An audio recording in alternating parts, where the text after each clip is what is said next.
اعوذ باللہ من الشیطان الرجیم بسم اللہ الرحمن الرحیم۔ معزز ناظرین السلام علیکم ورحمۃ اللہ وبرکاتہ۔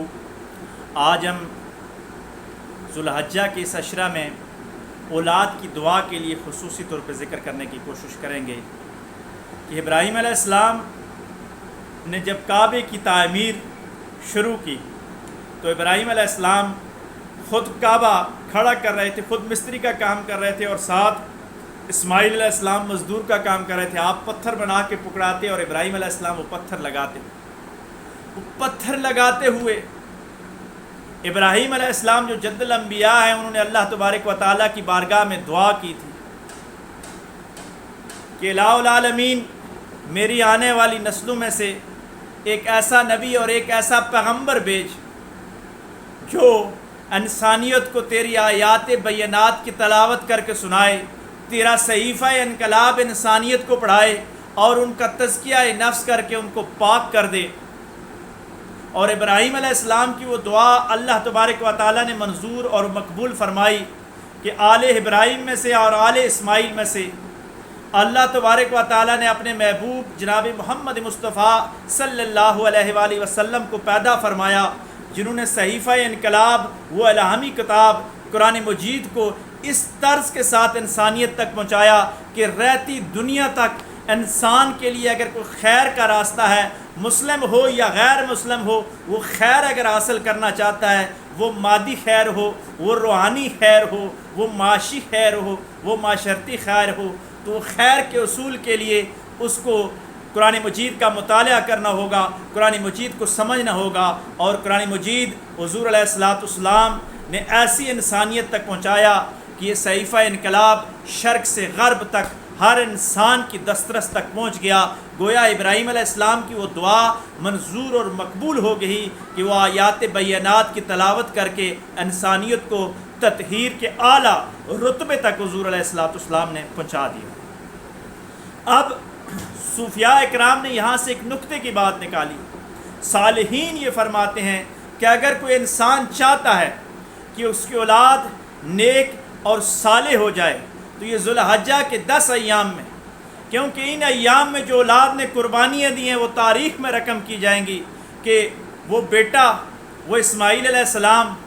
جو منتیں ماننے کے بعد ایک عرصہ دراز کے بعد اللہ ایک والد کو ایک بیٹا عطا فرماتا ہے، اور وہ وفا شہار بیوی جو اس بیٹے کی ماں ہے، جب ان کو اپنا خامند اور اپنا والد بیٹے اور اپنی بیوی کو کہتا ہے کہ اللہ کا حکم آ گیا ہے کہ میں اپنے بیٹے کو اللہ کی رضا کے لیے ذبح کر دوں،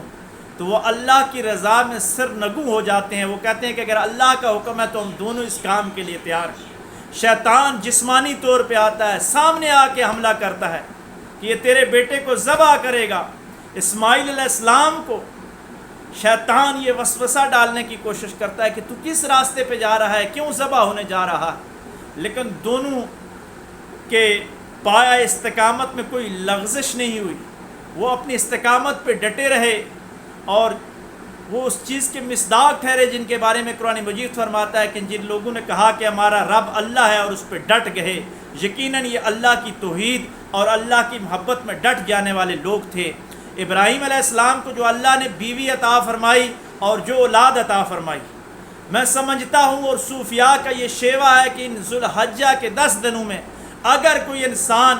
یہ دعا کثرت کے ساتھ کرتا ہے اپنی اولاد کے لیے، اپنی بیوی کے لیے، اپنے بچوں کے لیے، تو اللہ تبارک و تعالی حق کی رضا کے لیے، اسلام کی تقویت کے لیے اور اسلام کی خدمت کے لیے اس کی آل اور اس کی اولاد کو قربان کر دے گا۔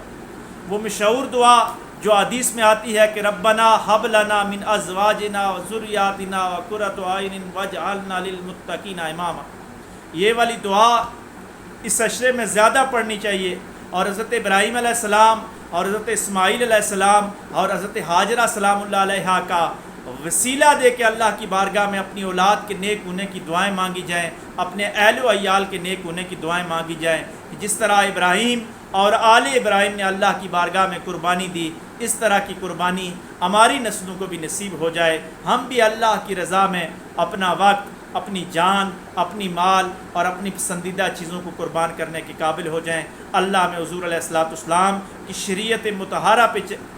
عمل کرنے کی توفیق عطا فرمائے اور سچی اسلامی زندگی نصیب فرمائے اور خیر کے کاموں کو عام کرنے کی توفیق عطا فرمائے۔ وآخر دعوانا ان الحمد للہ رب العالمین۔